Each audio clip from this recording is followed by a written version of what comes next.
12절까지 말씀입니다. 구약성경 953페이지 전도서 6장 1절에서 12절까지 말씀 교독해서 읽고 마지막 12절 말씀은 함께 읽도록 하겠습니다. 전도서 6장 1절에서 12절, 제가 1절 말씀을 먼저 읽겠습니다. 내가 해 아래서 한 가지 불행한 일이 있는 것을 보았나니 이는 사람의 마음을 무겁게 하는 것이라.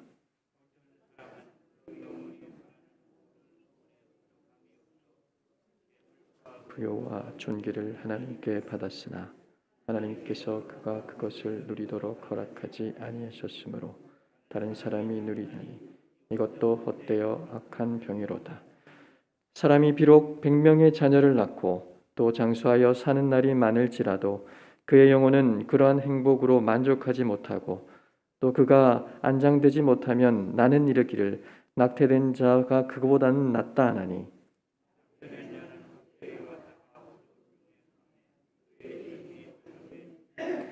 햇빛도 보지 못하고 또 그것을 알지도 못하나 이가 그보다 더 평안함이라.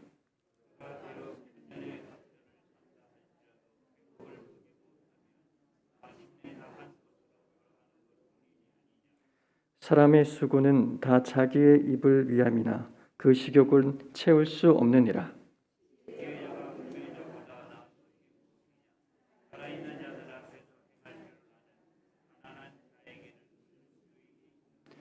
눈으로 보는 것이 마음으로 공상하는 것보다 나으나 이것도 어때요? 바람을 잡는 것이로다.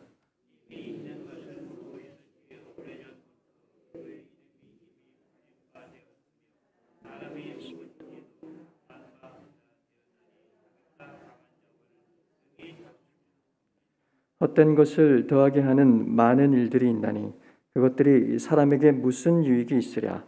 헛된 생명의 모든 날을 그림자같이 보내는 일평생에 사람에게 무엇이 낙인지 누가 알며 그 후에 해 아래서 무슨 일이 있을 것을 능한 누기 고하리요. 아멘. 목적이 분명한 성도란 제목으로 목사님 말씀 전해 주시겠습니다. 본문 자체가 우리에게 설교적 의미가 듬뿍 담겨져 있습니다. 본문만 여러 번 읽어도 오늘 우리에게 주시는 말씀이 무엇인가 이해할 수 있습니다. 아마 사람은 태어난 그 순간에는 가장 미숙한 존재다, 그렇게 볼 수 있습니다. 1년이 지나야 걸을 수 있고 20년이 지나야 성숙하게 된다고 볼 수 있습니다.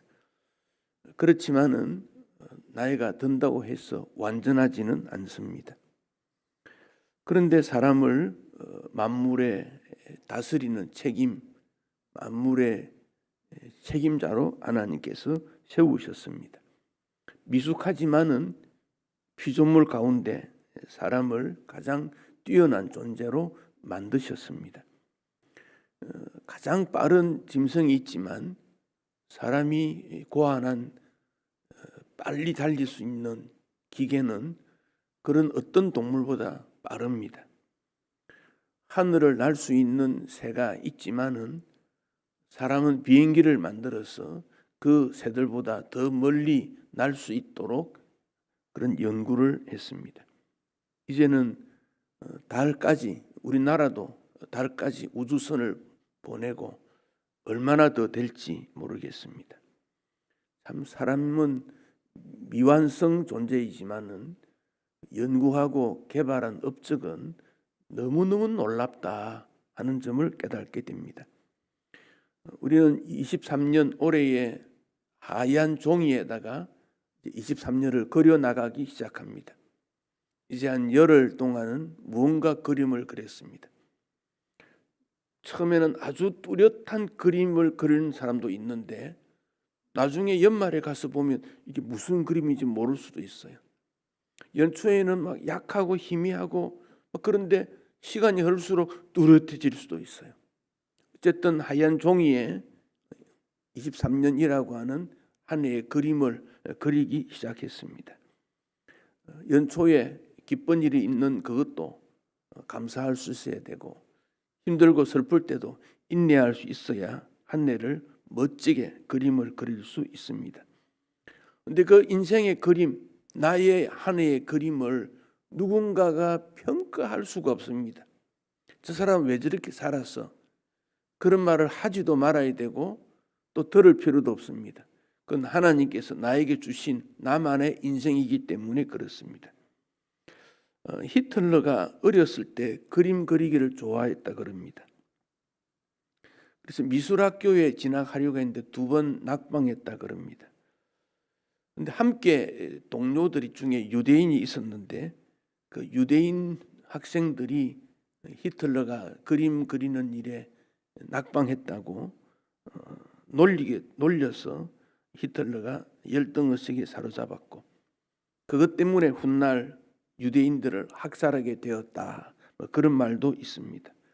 그러니까 그런 충격과 자격을 받아도 그거 지나가 버리면 되는데 그걸 마음에 딱 두게 되면 이게 오래 갑니다. 그게 인생입니다.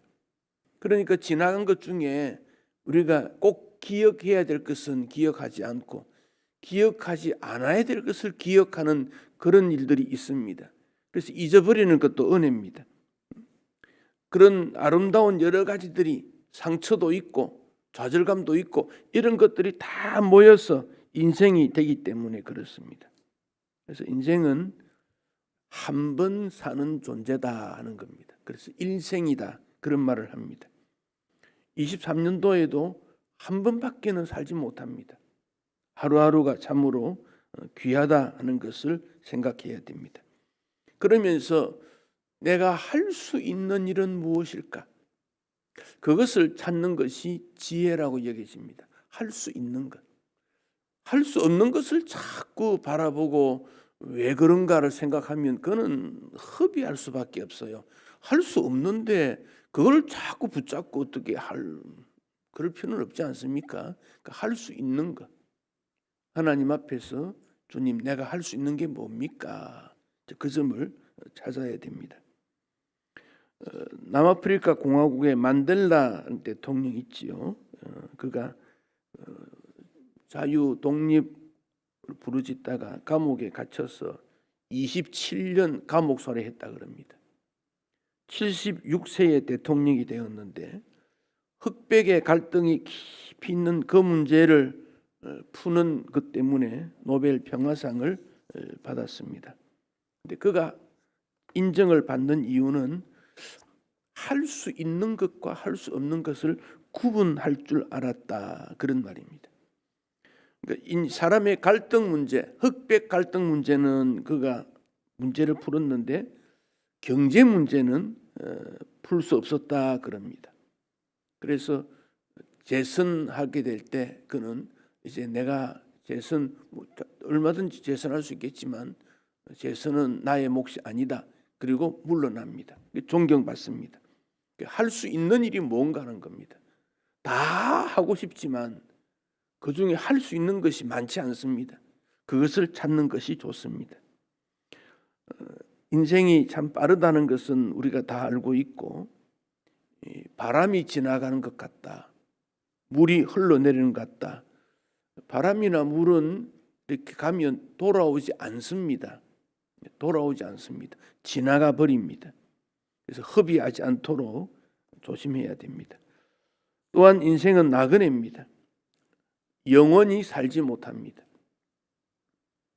잘못된 신앙의 지도자들이 이 땅에서 영생할 수 있다 그런 주장했지만 그럴 수 없습니다. 신속히 지나갑니다.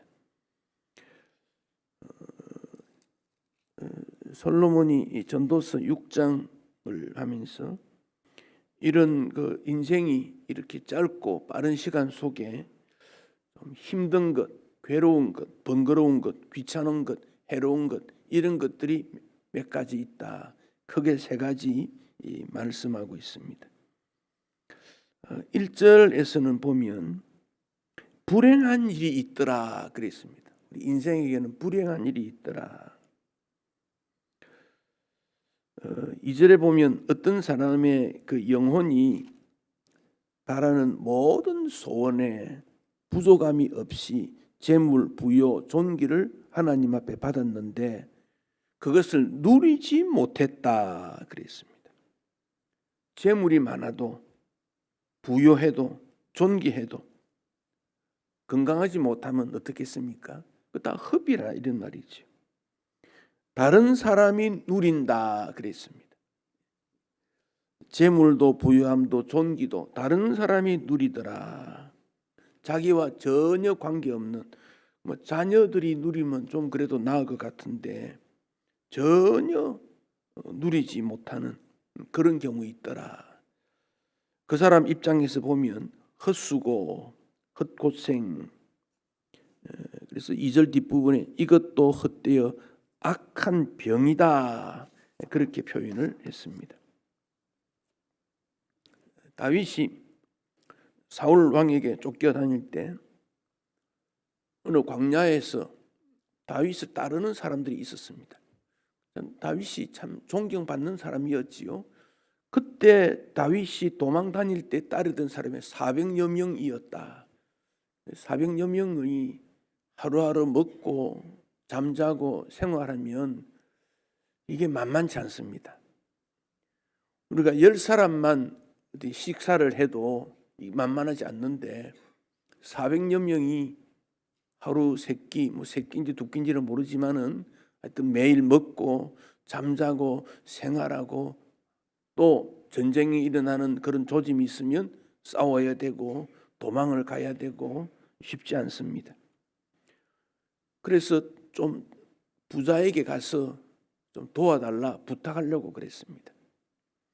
그래서 그 옆에 나발이라고 하는 부자가 있었는데 양을 많이 길렀습니다. 양 털을 깎을 때가 되면 그 유대인들의 관습에 의해서 일꾼들을 실컷 먹이고 또 주변 사람들에게도 먹을 것을 나누어 주는 그런 잔치를 하게 됩니다. 그래서 다윗이 그 마온에 있는 나발 부자를 잘 도와주었다는 거죠. 양들이 많으니까 빼앗으러 오는 사람들이 없도록 지켜주고 도와주는 것이죠. 그래서 먹을 것을 좀 주지 않겠는가 생각하고 다윗이 10명의 부하를 보냈습니다. 먹을 것, 일용할 수 있는 그런 쓸 것 좀 보내달라 그랬죠. 나발은 그때 술에 취해 있었습니다. 맨정신이 아닙니다. 그리고는 거절했습니다. 다윗을 모욕했습니다. 다윗이 누구냐? 도망 다니는 그런 몹쓸 사람 아니냐? 그것도 다윗의 부하들이 있는 데서. 우리가 어떤 대화를 하게 될 때요, 그 사람과 관계된 사람들 일, 그걸 막 모욕하면 굉장히 충격을 받습니다. 그래서 말을 참 조심해야 됩니다. 나발이 함부로 말을 한 겁니다.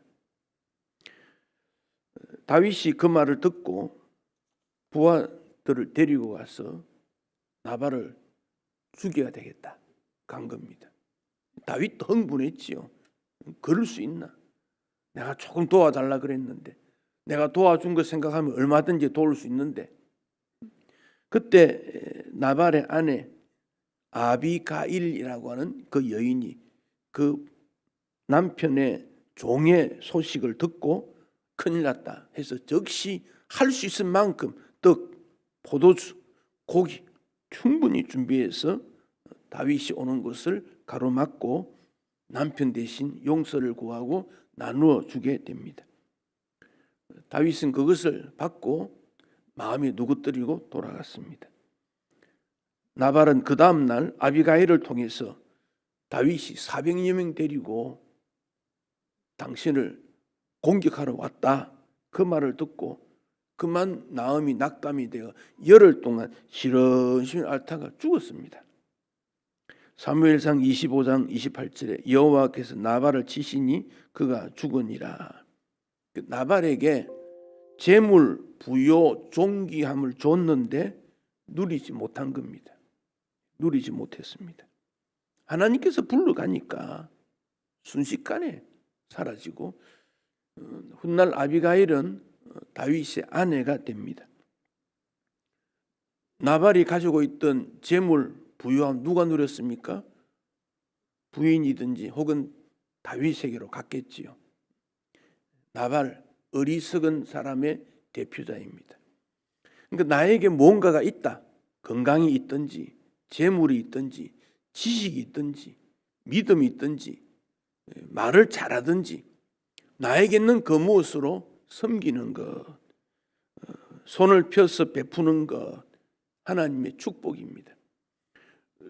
베풀고 싶어도 할 수 없는 경우가 훨씬 더 많습니다. 그러나 할 수 있다면 나눌 수 있는 것, 하나님의 은혜라는 겁니다. 그러니까 첫 번째 패단은 무엇인가? 재물과 부여와 존귀. 사실 재물, 부여, 존귀 말했지만 시간, 건강, 재능, 마음가짐, 좋은 언어 생활, 규칙적 삶, 이런 특징들을 다 여기에 포함되어 있습니다. 나에게 있는 하나님이 주신 귀한 특징적인 것. 꼭 재물 부여함만 가지고 말할 필요는 없습니다. 나에게 있는 것, 나에게 있는 것, 조금이라도 더 있는 것, 그것으로 사용할 때, 도울 때, 감사할 때 불행하지 않는다, 그런 말입니다.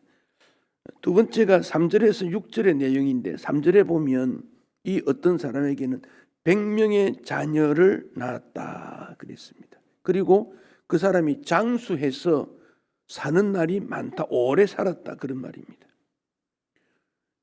자녀가 100명, 꼭 아들, 딸만 말하는 게 아닙니다. 손자, 이렇게 후손을 말하죠. 후손이 100여 명 되고 오래 살았고 건강, 자녀가 많은 것, 장수, 다 축복입니다. 그런데 문제는 뭐냐? 그 사람 마음이, 영혼은 행복으로 만족하지 못한다. 영혼이 만족지 못했다. 행복을 누리지 못했다. 그런 말입니다. 그러면서 안장되지 못하면, 이 안장되지 못했다. 죽고 난 다음에 땅에 묻는 걸 안장이라 그러죠. 근데 여기 안장되지 못했다는 이 말은 자녀들로부터 공경과 존귀함을 받지 못했다, 그런 뜻입니다. 100여 명의 자녀와 후손이 있는데 이 사람이 죽었는데 장사 지내줄 자녀가 없었다, 그런 말입니다. 자녀가 한 명뿐이라도 그가 죽고 난 다음에 그 자녀가 장례식을 잘 치러 뒷정리를 잘 해주었다면 그게 행복한 인생이다, 그런 뜻입니다. 그 사람을 3절에서는 스스로 뭐라고 합니까? 나는 이르기를 낙태된 자가 그보다 낫다. 낙태는 사실 불행 아닙니까? 태어나기 전에 죽은 것 불행이지요. 근데 여기 낙태는 자연으로 유산된 상태, 이렇게 보아야 됩니다. 그 낙태된 자는 어떤 모습인가 또 설명을 했습니다. 4절에 보면 헛되이 왔다. 왜냐하면 생명이 있었지만 한 일이 없고 소유도 없고 누려본 것도 없고, 이게 낙태된 경우입니다. 어두움 중에 갔다. 어머니 뱃속에 있다가 어두움 속으로 죽었으니까, 파묻혔으니까. 그의 이름이 어둠에 덮이니 이름도 있을지 없을지도 몰라요. 존재감을 못 느낍니다. 햇빛을 보지 못한 겁니다. 5절에 그것을 알지도 못하고 세상이 어떤지 전혀 모릅니다. 그런데 5절 뒷부분에 이가 그보다 더 편안함이라. 낙태된 사람이 자녀들로부터 혹은 영혼의 만족을 누리지 못하는 그 사람보다 낙태가 더 행복하다. 이거 얼마나, 이거 참 어려운 이야기입니까? 6절도 같은 내용이지요. 그가 비록 1000년의 갑절을 산다 할지라도, 1000년의 갑절이 얼마입니까? 2000년이지요. 2000년. 2000년을 산다 해도 행복을 보지 못하면 아무런 즐거움이 없다. 2000년만 그렇게 했습니까? 3000년 살아도 마찬가지죠. 우리가 역사에서 지나간 왕들, 영웅들, 그런 사적을 보면서 나라를 다스리고 전쟁에 승리하고 큰 부자가 되어도 존경하는 왕이 되지 못하면, 존경하는 지도자가 되지 못하면 그 인생은 불행한 인생이었다.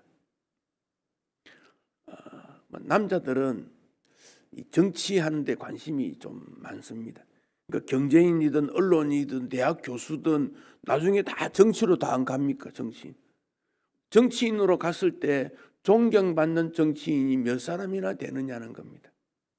섬기는 마음이 아닌 군림하는 사람이 되었을 때는 그는 존경받지 못합니다. 정치만 그렇겠습니까? 어느 분야든지. 그러니까 회장은 늘 섬기는 사람이 되어야 됩니다. 회장, 그 회를 섬기는 마음으로 이끌어가는 사람. 그러니까 그런 섬김의 지위가 주어졌을 때 잘해야 됩니다. 그러니까 나이가 드실수록 자녀들에게 모범이 되어야 됩니다. 말이나 행동에서. 그래야 그게 오랫도록 남습니다. 우리 아버지가 부자였다, 뭘 했다, 자녀들은 그거 원하지 않습니다. 자녀들을 어떻게 끝까지, 부모와 자녀의 관계는 섬기는, 희생하는 그 관계 아닙니까? 세상이 어떻게 되든지 신경 쓰지 말고 자녀를 잘 도와주는 것, 이게 부모의 모습입니다. 자녀도 마찬가지입니다. 부모를 공경해야 합니다. 그것이 하나님의 약속이기 때문에 그렇습니다. 그런데 마음의 평강을 누리지 못하고 하나님께서 이런 모든 것을 주었는데 하루도 즐거움을 누리지 못한다면 배단 아니겠습니까? 이럴 수 있겠습니까? 7절에서 9절은 세 번째 인생의 배단을 말했는데, 7절에 사람의 수고는 다 자기 입을 위함이나 식욕은 채울 수 없느니라. 먹는다 그 말이죠. 부자도 먹고 가난한 자도 먹는 거 아닙니까? 식욕이 차지 않았다. 인간의 욕구는 끝이 없다, 그런 말입니다. 인간의 만족을 하는 방법은 세상에 없다는 겁니다.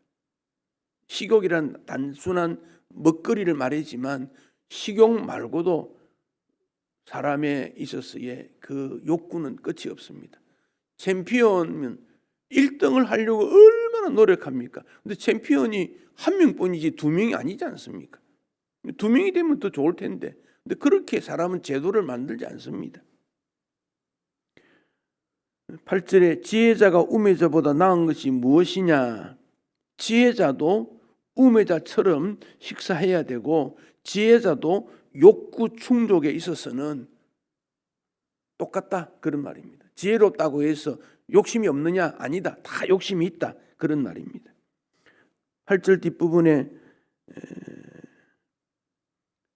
살아있는 자들 앞에서 행할 줄 아는 가난한 자에게 무슨 유익이 있느냐? 그러니까 이 사람은 가난해도 사람들 앞에서 무언가를 행동하는, 도와주는 그런 사람이 있다면 그가 더 낫다, 그런 뜻입니다. 사람이 떡으로만 사는 것이 아니고 하나님의 뜻을 이루기 위해 존재하는 거다. 우리 예수님의 말씀을 생각해야 됩니다. 그러면 이런 일들을 극복하는 방법은 무엇이겠습니까? 10절에 이미 있는 것은 무엇이든지 오래전부터 그의 이름이 이미 불린 바 되었으며 사람이 무엇인지도 이미 안 바 되었나니 자기보다 강한 자와 능히 다툴 수 없느니라. 자, 이게 무슨 말씀입니까? 오래전부터 있어난 일의 반복적인 일, 그런 말이죠. 즉 사람이 흙으로 만들어졌다는 것은 이미 모든 사람에게 알려진 창조주의 뜻을 거역할 수 없는 일이다. 자기보다 강한 자와 다툴 수 있느냐? 하나님과 다툴 수 없다, 그런 뜻입니다. 11절에 헛된 것을 더하게 하는 많은 일들이 있나니, 헛된 것을 더하게 되는 많은 일이 있다. 무엇이겠습니까? 하나님과 다툰다, 그 말입니다. 하나님에 대한 거역이 자꾸 쌓여서 간다, 그런 뜻입니다. 하나님의 뜻을 거역하는 것은 헛되다, 그런 뜻입니다. 인간이 하나님의 뜻을 거역함으로 행복할 수 있는가? 할 수 없다는 겁니다. 12절에서도 헛된 생명의 모든 날을 그림자같이 보내는 일평생에 사람에게 무엇이 낙인지 누가 알겠느냐? 그 후에 해 아래 무슨 일이 있을 것을 누가 능히 그에게 말해 주었느냐? 헛된 인생길, 내일 일을 알지 못하는, 잠깐 있다가 없어져가는 그 인생길, 그 인생이 어떤 존재인지를 알아야 된다, 그런 뜻입니다. 어릴 때 팽이를 돌린 적이 있지요. 이 팽이가 끝까지 잘 돌려면 중심이 흔들리면 안 됩니다. 중심이 똑같으면 오래 돕니다. 중심이 왔다 갔다 하면 팽이는 곧 쓰러집니다. 내 목적이 분명해야 된다는 겁니다. 올 한 해 나는 이것을 위해 살아야 되겠다. 뚜렷해야 된다는 것입니다. 믿음의 성도는 일반 사람과의 차이점이 뭐냐? 믿음이라고 하는 목표가 뚜렷하다는 겁니다. 믿음 때문에 기도한다는 겁니다. 믿음으로 섬기는 겁니다. 하나님이 나를 향하신 목적이 무엇인가 뚜렷하다는 겁니다. 그러니까 시간, 재능, 인간관계 이런 모든 일이 믿음이라고 하는 중심으로부터 돌아갑니다. 거기서부터 멀어지지 않습니다. 그래서 믿음으로도 섬기고 믿음으로 하나님을 사랑하고 조금만이라도 틈이 나면 그 믿음에 금이 가면 믿음이 깨떨어지면 거기서 생활할 수가 없습니다. 자동차를 타고 갈 때 더우면 창문을 조금 엽니다. 그 조금 틈 사이에 벌이 한 마리 들어오면 사람이 나가야 될 판이 생깁니다. 그 벌 그거 별거 아닌 것 같은데 문을 딱 닫아 두었으면 들어오지 않는데 더우니까 열 수밖에 없지요. 우리의 마음 문이라는 것은 조금 열릴 수밖에 없어요. 눈으로 보고 만지고 뭔가가 들어오게 되어 있습니다. 근데 들어오는 그것이 나를 밀어낼 수 있기 때문에 우리는 경계하지 않을 수가 없다는 겁니다. 믿음에 저해되는 모든 일들은 양보하면 안 되는 겁니다. 직분이라는 것은 믿음을 돕는 데 사용이 되어야 됩니다. 교회 직분은 교회를 위한 것입니다. 교회가 없는데 목사가 뭐 소용이 있겠습니까? 교회 없는데 장로가 무슨 소용이 있습니까? 교회 없는데 권사가 무슨 소용이 있습니까? 직분은 교회를 위한 것입니다. 모든 직분은 그렇습니다. 그렇다면 그 직분을 통해 주님을 더 잘 섬기는 일에 사용될 때 틈을 내어주지 않습니다. 우리가 살아갈 때 여기 있는 패단들을 말했지만 이런 일이 세상에 많으니까 자꾸 마음이 그렇게 쏠려버립니다. 쏠려버려서 틈이 생기면 다른 이물질이 들어오고 불신이 들어오고 낙심이 들어오고 미움이 들어오고 자존심이 들어오고 그러면 주님의 일을 하지 못합니다. 내 중심에 무엇이 있는가? 내 중심이 무엇인가? 그래서 누군가가 나에 대한 평가를 하면 아, 저분은 믿음이 있어. 그 한마디가 평가에 끝납니다. 뭐 복잡할 필요가 없습니다. 목사 은퇴할 때 보면 이력서에 씁니다. 쫙 장례식에 가면 소개를 쫙 합니다. 그게 무슨 소용이 있습니까? 그분 믿음이 있었어. 그분 사랑이야. 그분은 낙심된 자에게 한마디 말로 격려하는 그런 분이야. 한마디로 끝납니다. 성경에 있는 모든 인물들을 신약에서 구약에 있는 인물들을 인용하면서 표현할 때 길게 말하지 않습니다. 아브라함 믿음의 조상 한마디면 끝납니다. 사라 믿음의 어머니, 요셉 꿈의 사람, 하나님께서 늘 함께한 사람 한마디로 끝납니다. 여러 가지가 복잡하게 할 필요가 없는 겁니다. 그 가운데 우리가 연초를 살게 되니까 우리에게 믿음의 꿈이 있는가? 꿈은 어린아이에게만 있는 게 아니지요. 평범한 사람이냐? 뛰어난 충성된 사람이냐, 차이점은 꿈이 있느냐 하는 차이점입니다. 지식과 지혜가 아니라 하나님이 주신 꿈을 가지고 있는가. 그게 우리 기도 제목입니다. 하나님 앞에서의 기도 제목은 바뀔 수 있습니다. 늘 고정적일 필요는 없습니다. 계속 새롭게 개발하고 변화될 수 있습니다. 꿈이라는 게 그렇습니다. 어린아이 때는 꿈이 굉장히 많습니다. 나이가 들면 잠잠 줄어듭니다. 장년기가 되면 아예 없습니다. 살아가는데 뭐 허덕허덕하니까. 그러나 믿음의 사람에게는 꿈이 있다. 내가 죽기 전에 하나님 앞에 이 일은 꼭 보고 싶다. 주님께서 이 일을 이루어 주시는 것을 보고 싶다. 꿈이 있어야 됩니다. 그 성령 충만은 환상을 본다. 비전을 본다. 꿈을 갖게 한다는 겁니다. 그 믿음의 사람은 꿈을 가지게 됩니다. 교회는 꿈을 나누어 주고 꿈의 대화를 하게 되는 것. 꿈이 없으니까 대화에서 들을 만한 게 없어요. 꿈이 있는 사람은 대화에서 무언가를 보게 됩니다. 그래, 나는 그곳에 믿음의 발자취가 있는 곳에 가보고 싶어. 꿈이 있으니까 현장을 보고 싶어 합니다. 나는 이런 곳에 이런 일을 하고 싶어. 꿈이 있으니까 됩니다. 예배를 통해서 하나님의 꿈을 마음에 담습니다. 예수님의 꿈을 담습니다. 꿈이 있으면 악하고 더러운 말이 우리 입에서 나오지 않습니다. 소망과 희망을 나누어 줍니다. 꿈의 지도자가 되어야 됩니다. 어렸을 때 초등학교 다닐 때 선생님에게 뭘 배웠는지 모릅니다. 그러나 그 선생님이 어린아이들에게 꿈을 나누어 주는 이것은 오래도록 간직할 수 있습니다. 꿈을 가졌지만 그 꿈을 가졌다고 해서 행동한 거 아닙니다.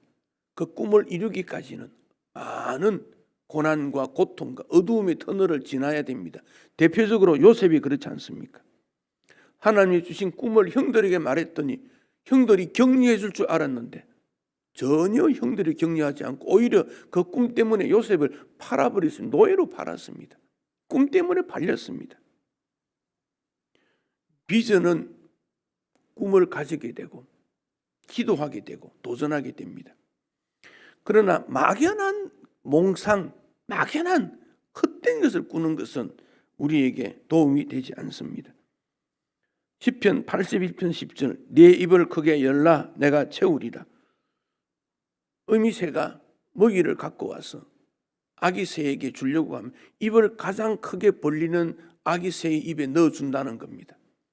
하나님 앞에 꿈을 가지고 기도하는 그에게 하나님께서 꿈을 나누어 줍니다.